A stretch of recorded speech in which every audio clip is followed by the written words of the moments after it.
ono kinvinvyo mufere sijabingira gwe nasuziza sente z'abantu bano abafere bazizza abantu emabega bano bakifeesi ono mukazi kifeesi wakutwe mwana omufere n'ogamba oli Saudi Arabia oli omani simanyi anti Kaduka ku police kosa Don Asia Fulfiga agamba anti mwe mugenda kakasa anti kuluno mwali nyeje gava kati bano ababiri abo bakubanga bawere nemba emisango gy'okubba bakadama era nga bakadama asokubanga batukira Fulfiga agamba nina okulanira kadama mpaka kuwulira bubi awo wenyini wenjo kusabira video jintereko ekigalo jimpereka like buli kadama ina information nkulu nnyo bwe bati bano bwe babbamu wabulanga bisina bakubanga mbikuwa kanko kati ni kubya pressure 24/7 onaye ebibye bila bikanga bibinyo kwazi kubye nina ne million yaga as simple as that bamwe bail echo bamwe bail abatavudde mu komera. Finally Fulfiga hakiriza okuta pressure 24/7 obukokiriza obuno bwataddewo wabulanga sinna bakubanga mbukuwa njya kusaba video jintereko ekigalo akikunya information wet esokubanga etambula etuke kwa Bazade pressure bamanye neche bayina okubanga akola kati alabudde Asha Blessing bwati habwa mugambye amweralikirire wawabi omwana ngobera naye mu videos n'avuma Ssaabasajja Kabaka n'atobola president n'avuma abaana ba president mwe mwannaitira nteeta Samon nazireeta kati muziwulira bw'oba ovugala enjiro vanga oli mugagga nnyo babasabye busabi land mailo land ngeri manya gammwe simple kakati Bazade be abawadde amagezi era nga amasa ngenda kubanga nga kuwa abalabudde ku nsonga zino nti ensonga ekyali nene wabulanga asobola kubanga abajirayo ko omutabani waabwe ne babanga babera koko naye kati Fulfiga agenze maso nalabula omukyala ayitibwa Chloe anti Kaduka ono no ali ku misango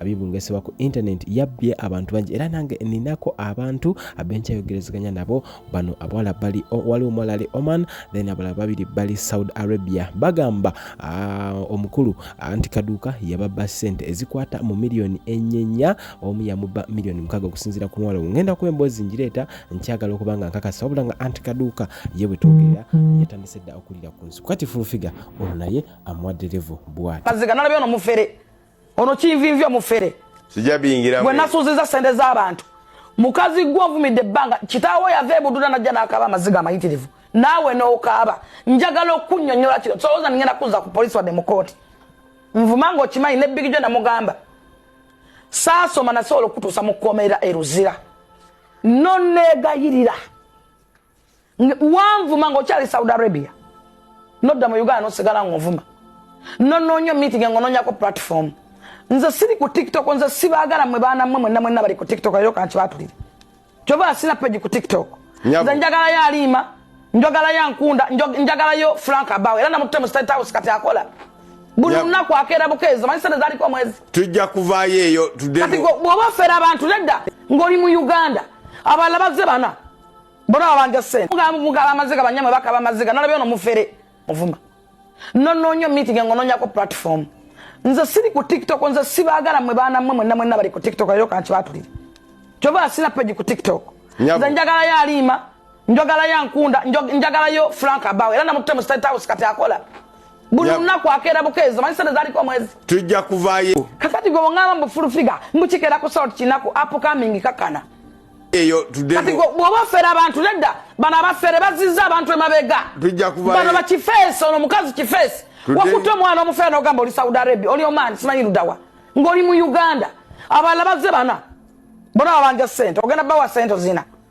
Beka goyogera kai na file number wali ku CPS yalampa ne milioni 8 mwena amanyi kalisa Beka mamubuze wamukola ka ataka no mulangira mbu yatta abantu yakolaki yampa milioni 8 nagano okufa kwa dokusiba let people to be go ojja kunvuma fine nayo manye nako joina okay polisi ngo kabanza nabanya kuyambia kujayo okay twa kusese tukaruka ndio mwasiye waswa moto ngamawulire nze go muito mu bibati munonya Jennifer noyo senga asiye kuswa moto nganonya nze sisoba kutwa na mu platform mwasi wa ngenjale baruma mwena muwonya kamwa nemba guli yasumbusa ne muzirwanira ne mutu waliwo omuntu akwana no ita polisi nombuza nkukoze eki okwana nkoze eki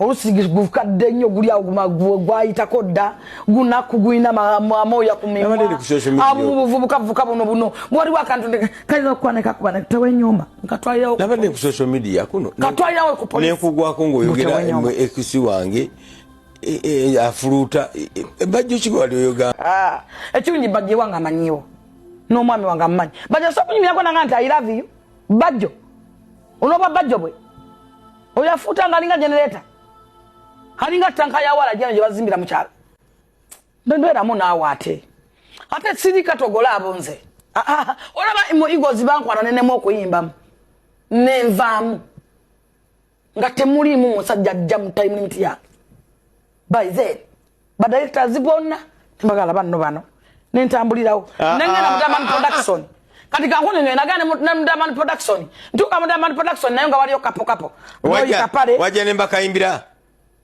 najja mbakayimbira nawe wazanya muzanyishi saazanya lwaji era twakuzanya yana mwanema namwe najja nga mwina kapo twakozesa lyaso n'otozanya saazanya fenaffe twakozesa ku lyaso n'otozanya. A'udhu billahi minash shaitani rajim. Bismillahir rahmanir rahim. Alhamdulillah rabbil alamin. Ze ajimiti omusomi w'ekitabo era omusomi w'edduwa. Nkozesa kyoto kino ekyoto kino kiba kitagombolola. Lwalero ku kyoto kuno kunyambira abantu bange. Buli muntu yenna alina ekizibu kye ojja ku kyoto kino n'osula akabani nenkusabira. Buli alina ekizibu naddala mu abali e Bulaaya nompereza amanya.